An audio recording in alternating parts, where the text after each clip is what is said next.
Moni, deixa eu seguir em frente aqui, pessoal, até para repercutir um reflexo, um impacto assim claro de vidas que foram tocadas pelo baita legado do Papa Francisco. Na primeira viagem apostólica dele, lá em julho de 2013, a gente lembra muito bem quando o Papa Francisco veio ao Brasil e rendeu diversas histórias, né?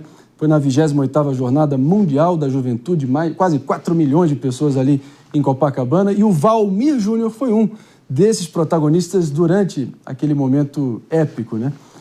Inclusive, o historiador saudou o pontífice naquela oportunidade, no Teatro Municipal do Rio de Janeiro, e ele relembra o momento emocionante, né?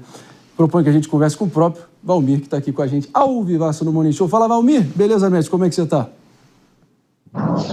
Olá, bom dia. Agradeço a todos e todas aí pelo convite. Estou aqui diretamente da Catedral de São Sebastião do Rio de Janeiro, onde o Papa também esteve, né, reunido com o clero da Arquidiocese e de outros regionais, inclusive da CNBB, se reunindo com o clero aqui na Catedral. Foi uma das primeiras chegadas, né, dele. Estou por aqui.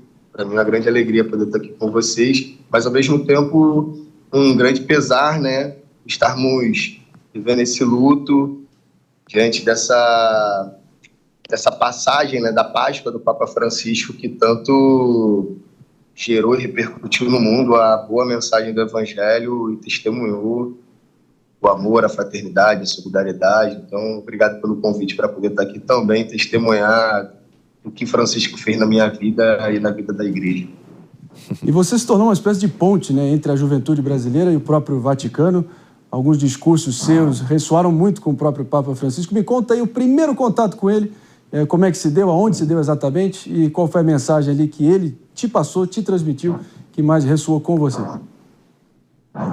Bom, eu tive com o Papa representando a sociedade civil no Teatro Municipal, onde a gente tinha a oportunidade de verbalizar. Eu tive um privilégio, uma honra de falar durante 13 minutos para o Papa Francisco, e dentro do meu discurso eu trazia a realidade da juventude brasileira.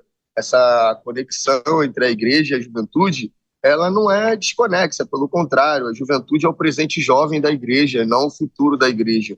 E ser juventude nessa realidade, diante de representar toda a sociedade civil, foi necessário trazer aquelas vozes, né, que estão marginalizadas, os jovens em vulnerabilidade pela violência, os jovens que perdem a sua vida por causa da violência policial nos territórios, os jovens que se envolvem com a dependência química, os jovens que estão sendo escravizados pelo tráfico de drogas nos territórios periféricos favelados, e a minha história, da onde eu venho, da favela da Kelso, no lugar que eu tô, e tento fazer a diferença e reescrever histórias, como a minha foi reescrita.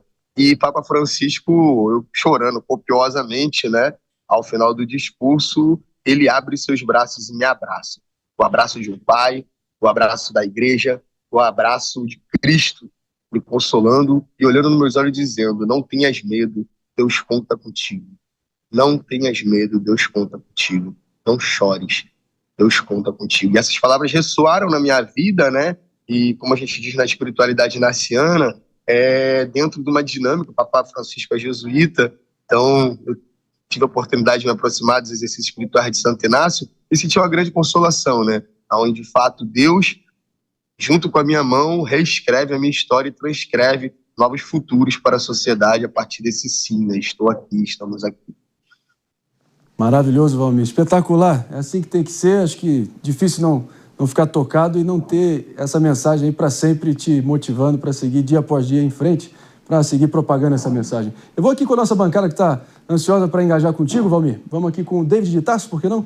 David de Tarso com a próxima pergunta. Para quem nos acompanha por imagem, o Valmir está numa espécie de confessionário. Então eu gostaria que ele confessasse para a gente, porque minha mãe sempre me disse uma coisa: o Papa é a pessoa mais próxima de Deus. Você sentiu isso, a presença de Deus realmente? Porque a gente sente em alguns momentos assim maravilhosos que a gente tem na nossa vida, fala assim: nossa, Deus está aqui presente, né? E esse momento, então, foi realmente o momento mais próximo que você esteve perto de Deus? Olha, esse não foi o momento mais próximo que eu tive de Deus. Porque Deus, na minha fé, se encontra na Eucaristia, mas eu tenho certeza que esse foi o maior abraço que a igreja me deu. O abraço de acolhimento.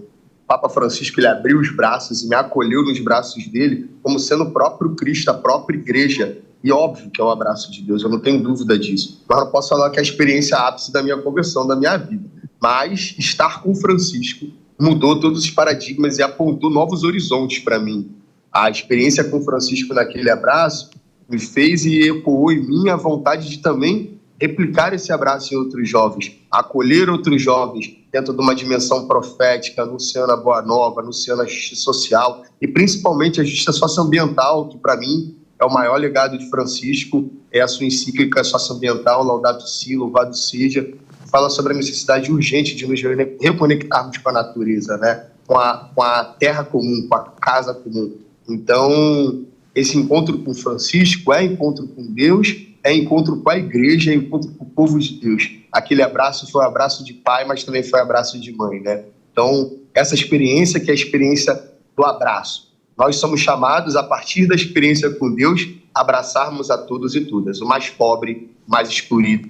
Francisco, ele é o Papa da caridade, é o Papa do serviço, é o Papa da justiça social, o Papa dos direitos humanos. Então, é aquele que enxerga no outro a humanidade e, ao mesmo tempo, a divindade de Cristo. Rosto de Cristo vulnerabilizado. Eu acho que isso daí é o que nos chama mais a atenção, né? Aquilo que faz com que essa experiência seja tão fecunda, né? Na minha vida, na vida da igreja, e que, felizmente, para a gente perder Francisco, isso ainda se ressoa e continua ressoando. É isso aí, Valmir. Não poderia ser diferente. E nesse contexto todo, né? Recorde de batismos, recorde de primeiras comunhões, recorde de crismas, esse avivamento católico acontecendo nessa Páscoa histórica aí que entra para sempre nos anais da história. Vou aqui com o Padre Tiago para a próxima pergunta. Na verdade, eu queria que você comentasse dois aspectos que me vieram muito ao coração enquanto você falava, né, sobre o Papa, que na verdade são dois pensamentos dele. O primeiro, que eu carrego sempre comigo, né, também presente na sua Carta Magna, aquela velha afirmação de que se a gente consegue ajudar uma só pessoa a viver melhor, a nossa vida já está justificada, né? Esse é um pensamento. E o outro pensamento é aquele que ele diz que o mundo é muito bom quando nós estamos felizes, mas é muito melhor quando a gente consegue fazer os outros felizes por nossa causa, né? A partir da sua experiência, eu queria que você comentasse um pouco esses dois pensamentos do Papa. Olha, que desafiador, viu, padre? Estou querendo fazer refletir aqui ao vivo, aí fica complicado, mas vamos lá, né? Primeiro, não existe salvação, na minha concepção, que não seja a salvação da igreja. Quando a gente vai falar a salvação da igreja, é de todo o povo de Deus, de todos aqueles e aquelas que acreditam em Deus. Então, faz muito sentido quando a gente muda a vida de uma única pessoa, padre, porque quando mudaram a minha vida, eu, graças a Deus, pude ser testemunho para mudar a vida de outras pessoas. Eu acho que isso daí é o fundamento da nossa fé.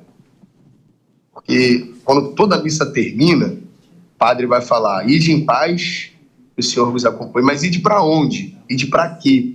Para levar amor, generosidade, gratuidade, solidariedade, respeito. E são valores e princípios que o Papa Francisco permitiu que se ecoasse para além dos muros da igreja. Uma liderança global, internacional, que dialoga com todos os povos, fazendo o anúncio profético da civilização do amor. E a proclamada lá atrás por João Paulo II, testemunhada pelo compromisso de Bento XVI e vivida por Francisco, vivida empiricamente, né? E é isso que, para mim, padre, coloca meu coração pleno por entender que a nossa vida doada é uma vida fecunda. Quando ele abre a vigília da JMJ de 2013, ele traz a parábola do semeador, né?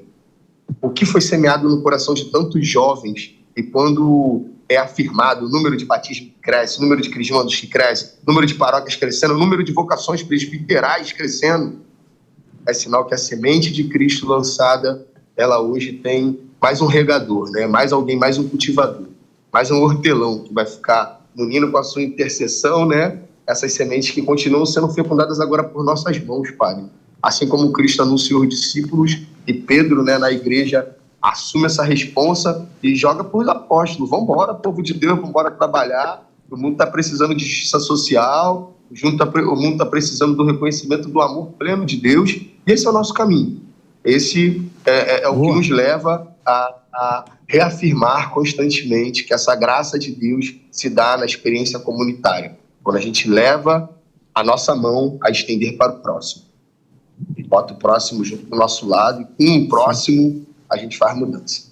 Sem dúvida alguma, e a união que faz a força, tem que ter essa corrente de fé indo em frente. Vou trazer aqui a Carla Brandão, Valmir, para a pergunta final. Vamos lá. Eu ia falar uma coisa, Valmir, você lembrou uma coisa que eu costumo falar, que o verbo do século é o compartilhar. Então, quando a gente aprende uma coisa boa, a gente tem que passar para frente, a gente tem que compartilhar.